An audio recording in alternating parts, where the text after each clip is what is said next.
Hej og velkommen til Gigsters video om hvordan du i GeoGebra eller GeoGebra kan lave en smart skyder, så du lynhurtigt kan løse alverdens opgaver om cirkler. Det er faktisk så smart, at det næsten er snyd, så lad os straks komme i gang.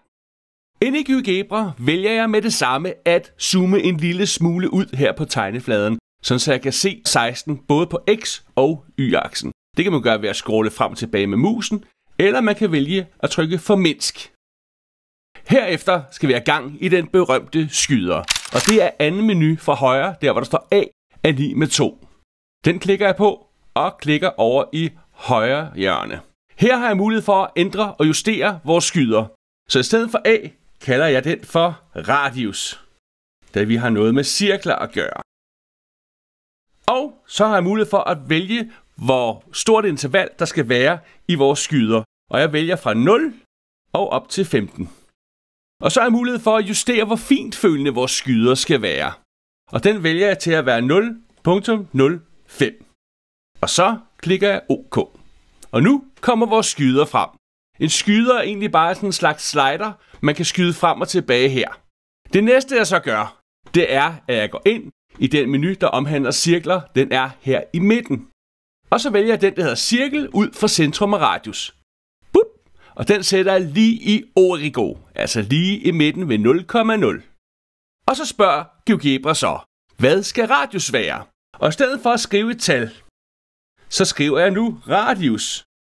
Og nu skal I se magien, når jeg klikker OK. Fordi i stedet for, at vi bare har en fastlåst cirkel, så har vi nu mulighed for at justere cirklen ved at trykke på vores musepil her. Og så kan vi rent faktisk køre frem og tilbage. Og som du kan se, så har vi jo valgt fra 0 og op til 15. Og vi har valgt, hvor fintfølende den skal være her. Men vi er jo ikke færdige. Det er jo en ret kedelig cirkel, vi er gang i her. Så når vi skal ændre noget i GeoGebra, så højreklikker vi, når vi først har valgt musepilen. Så højreklikker vi ud i cirkelperiferien, går ind ned i indstillinger og klikker på farve. Og så vælger vi så vores yndlingsfarve. Jeg kan godt lide lyserød. Men det stopper ikke her, for lige nede under her, der står der opaliseret. Så nu kan vi rent faktisk gøre, at vores cirkel bliver fuldstændig udfyldt, så vi kan se et areal. Når vi har gjort det, så klikker vi på krydset og går tilbage til vores cirkel. For vi er nemlig slet ikke færdige nu. Vi mangler nemlig 2 ting. Fra fjerde menu fra højre vælger vi den, der hedder længde, altså drop-down-menuen her. Og når vi klikker på længde og klikker på cirklen, bum, så får vi omkredsen af cirklen. Og igen er det smart, når vi vælger vores musepil og justerer med vores skyder, så kan vi altså se, at omkredsen af cirklen også justerer sig. Og vi kan rent faktisk tilføje endnu mere, for hvis vi igen vælger fjerde menu fra højre, og nu vælger areal og klikker på cirklen, bum, så har vi altså også arealet, når vi igen vælger musepilen og kører frem og tilbage med vores skyder.